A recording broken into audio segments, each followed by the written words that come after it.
حضرت جندب فرماتے ہیں کہ ایک دیہاتی شخص آیا، اس نے اپنی سواری بٹھائی، اس کو باندھا، رسول اللہ صلی اللہ علیہ وسلم کے پیچھے نماز پڑھی۔ جب رسول اللہ صلی اللہ علیہ وسلم نے سلام پھیرا تو وہ اپنی سواری کے پاس آیا، اس کی رسی کھولی اور اس پر سوار ہو گیا۔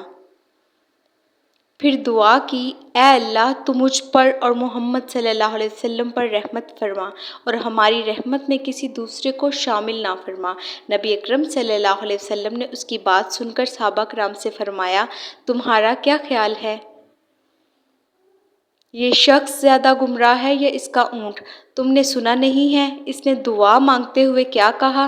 صحابہ کرام نے عرض کی، جی ہاں یا رسول اللہ صلی اللہ علیہ وسلم، سنا ہے۔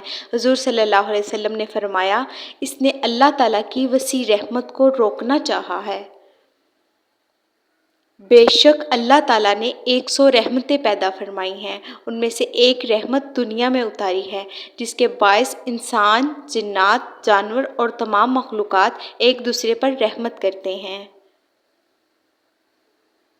حضرت ابو ہریرہ رضی اللہ عنہ فرماتے ہیں کہ رسول اللہ صلی اللہ علیہ وسلم نے ارشاد فرمایا، میری تمام امت جنت میں جائے گی سوائے اس شخص کے جس نے انکار کیا اور بھٹکے ہوئے اونٹ کی مانند اپنے اللہ سے بھٹک گیا۔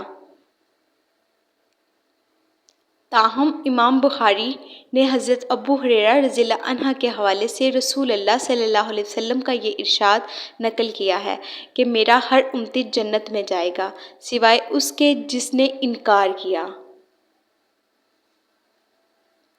آپ صلی اللہ علیہ وسلم سے پوچھا گیا، یا رسول اللہ صلی اللہ علیہ وسلم، انکار کس نے کیا؟ آپ صلی اللہ علیہ وسلم نے فرمایا، جس نے میری نافرمانی کی، اس نے میرا انکار کیا۔ جزاک اللہ۔